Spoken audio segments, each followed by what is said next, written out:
pada titik ini loh, pada titik aku akan melakukan apapun untuk sembuh. Kehidupan sekarang kita itu sebenarnya kan akumulasi dari kehidupan kita sebelumnya, akumulasi tentang itu keburukan makan kita, segala ilmu yang diberikan oleh Mas Erik di free webinarnya yang setiap hari Rabu itu selalu ada feedback yang positif.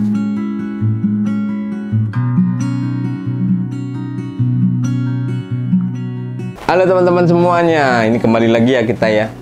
Kali ini kita akan ngobrol-ngobrol dengan ngobrol-ngobrol lagi dengan penyintas anxiety dari regional Jawa Tengah, Mas Rian.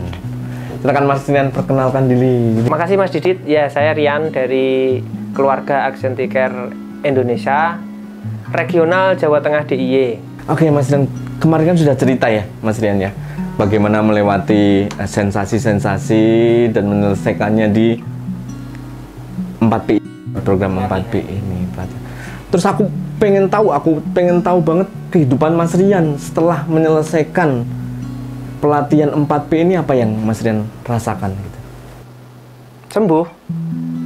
Jadi kemarin saya sesudah ini ya, kemarin udah cerita ya, sudah melewati Accenti Care dari awal saya mulai kejadian sampai saya ketemu videonya Bang Erik, terus saya akhirnya ikut pelatihan, mantapkan diri untuk ikut pelatihan, terus akhirnya saya sekarang sembuh, alhamdulillah.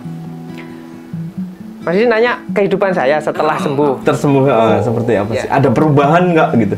Banyak sekali.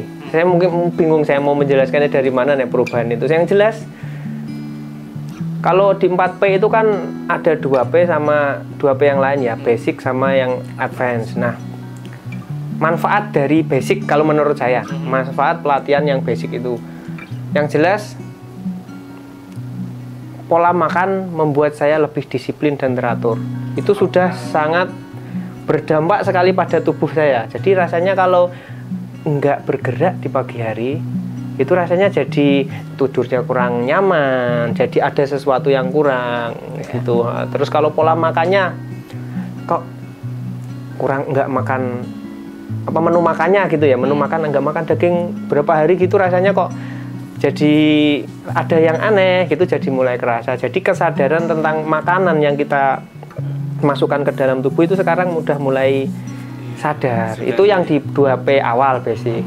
Kalau di advance itu lebih sangat dalam dan sangat luas. Itu jangan sampai sekarang pun saya masih pengen ngikutin kelas karena banyak sekali manfaat atau vibe positif ya yang saya terima. Seperti cara pandang saya tentang memandang sensasi misal.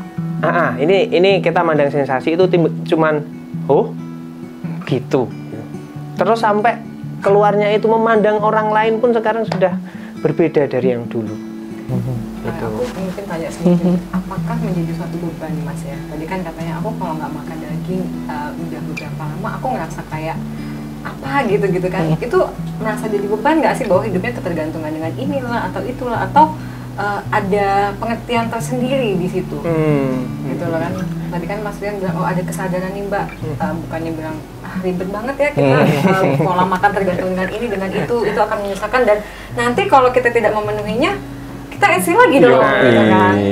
Sebenarnya menurut saya nggak jadi beban Mbak, karena itu mungkin alarm buat kita, kebutuhan gitu ya. Jadi nggak mungkin manusia itu akan netral dan begitu-begitu aja. Pasti akan lebih bagus kalau kita tuh mendingan di alarm sebelum kita sakit. Tiba-tiba nah, daripada kita tiba-tiba nggak tahu apa yang terjadi, kenapa ini, terus akhirnya psikosomatis atau somatoform, ketakutan yang berlebih karena nggak tahu. Nah, mendingan kita punya alarm itu. Menurut saya kayak gitu. Pengalaman saya setelah mengikuti kelas 2P yang di basic. Lalu yang advance itu penjelasannya lebih lebar. Kalau kalian nggak merasakan dan nggak mengikuti kelas 4P ini, kalian ya bukannya saya bukannya saya melebih-lebihkan, kalian nggak akan ngerasain kalau belum tahu apa itu gitu. Jadi kalau misalkan kita udah nih ngeliat nih kenapa sih apa sih yang bisa membuat Mas Mas Rian sembuh, terus Mas Rian menjelaskan basic Mbak, perubahan pola makan dan pola hidup, dan 2P advance Mbak, perubahan pola pikir dan pola sifat. Itu kan orang berpikir kayak yang ribet banget ya, mau sembuh aja kok banyak banget gitu loh alurnya gitu kan, itu merepotkan, itu nanti gimana gitu kan. Kan seperti itu ya, itu ada sudut pandang lain lagi ternyata ya Mas ya dari situ. Iya ada Mbak, ada. Jadi gini, kalian nanti akan waktu terbentur pada sesuatu, kalian akan memilih pilihan. Pilihan tuh banyak. Kalian akan mengambil pola yang singkat. Pola singkat itu kan kita bisa identifikasikan dengan meminum sesuatu yang menyembuhkan hanya sesaat. Betul. Yep. Atau Nah itu menenangkan. Gitu ya. Jadi saya nggak bisa menyebutkan oh ini gini-gini, nggak detailnya. Kalian pasti mengalami kayak gitu. Sudah melakukan segala upaya, melakukan segala tindakan, belum ketemu sama kunci, kliknya gitu iya, ya. kliknya. Kalau kita nyebutnya momennya belum ada. Iya, belum ketemu pada titik aku sudah sembuh karena ini.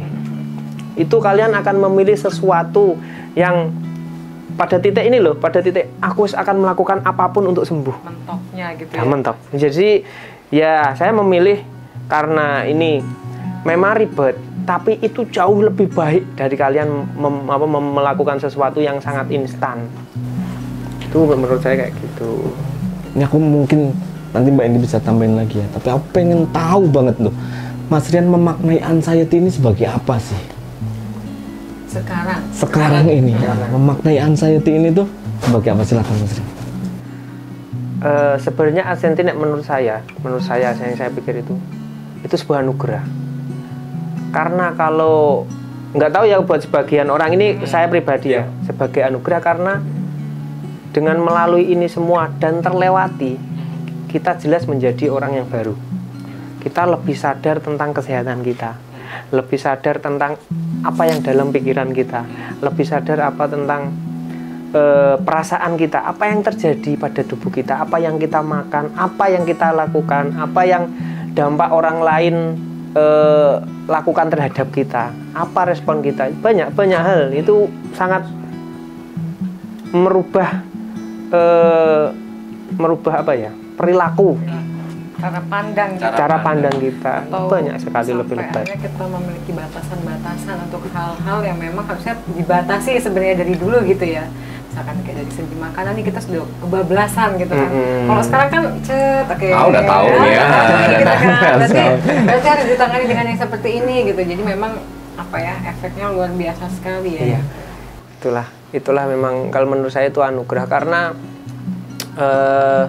kehidupan sekarang kita itu sebenarnya kan akumulasi dari kehidupan kita sebelumnya. Akumulasi tentang itu keburukan makan kita, keburukan perilaku kita, keburukan kita, kegiatan kita, sampai kita lupa mengingat bahwa tubuh kita juga butuh haknya untuk disayang, untuk diberikan kesehatan, untuk dirawat lebih baik. Gitu saya jadi tahu itu karena saya melakukan mengikuti latihan. Saya tahu bahwa ternyata 2P basic dan 2P advance itu membuka jalan saya untuk ke sana, untuk mengetahui banyak hal tentang itu.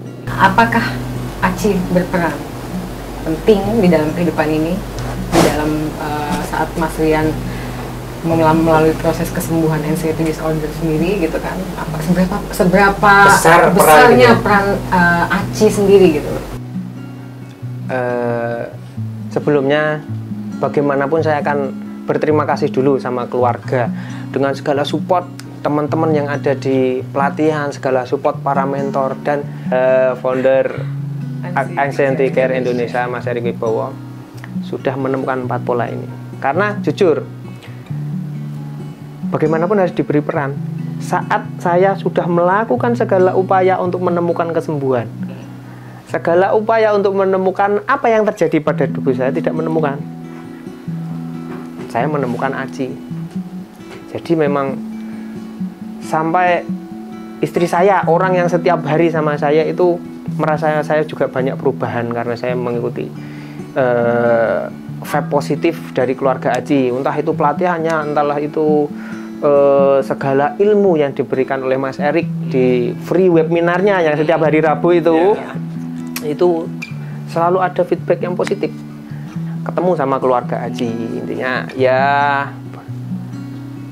merubah hidup saya secara terbalik. Jadi memang dari mulai yang malas bergerak, sedikit itu malas bergerak, jadi setiap pagi harus menyapa matahari. Intinya gitu. Jadi setelah banyak lagi lah yang nggak bisa menjelaskan, ini nggak selesai ini, nanti bisa berjam-jam saya menjelaskan apa yang berubah dalam diri saya waktu saya melihat itu, nggak bisa dijelasin. Rasain sendiri kalian, para teman-teman para penyintas seperti saya, rasain sendiri keluarga Aji itu seperti apa, gitulah intinya. Itu Mas juga harus juga aku sebetulnya karena ya aku ada di titik ini ya memang tidak bisa dilepaskan dari Aci sendiri gitu kan. Kesejahteraan yang aku dapat sekarang mungkin dari cara berpikir, cara memandang sesuatu itu lebih luas. Kesejahteraan ya Pak, benar itu kesejahteraan itu, jadi memandang sesuatu itu luas gitu Mas, tidak dalam ruang lingkup yang kecil saja yang sampai akhirnya nanti membuat kita tuh jadi salah, jadi kemakan sendiri gitu loh Mas. Jadi kan kita yang luas itu seperti ini, pandang ini dan ini. Jadi ya intinya kita tidak bisa merubah orang lain, yang bisa kita rubah adalah kembali diri sendiri. Gitu Mas. Oke, teman-teman cukup ya yang kali ini ya. Yang bisa saya ambil dari ngobrol-ngobrol kita saat ini adalah syukur. Kalau tadi Mas Rian sudah menjelaskan, anxiety adalah anugerah, dan anxiety bukan hal yang menyebalkan dan menyeramkan. Kalau saat udah sembuh ya, kalau saat seperti teman-teman sekarang, ya langsung jadi lucu. Tapi tinggal kita memaknainya seperti apa ya, Mbak Nia. Itu kenapa kita bisa sampai di titik itu karena sudut pandang kita sudah berubah. Yap. Jadi teman-teman jangan khawatir ya, yang masih merasakan 1001 sensasi nanti bisa sembuh kok. Yang masih berjuang. Tenang saja, tenang saja. Kita semua bertiga di sini, terutama kita bertiga nih ya Mas ya. Kita semua jadi pejuang juga dan sekarang kita adalah penyintas, mudah-mudahan jadi kita bisa selalu mendampingi teman-teman dan berbagi edukasi ya Mas Rian ya, dan nggak capek-capek ya. Semua sehat selalu ya. Bapak semuanya, Anxiety Care Indonesia, we survive together.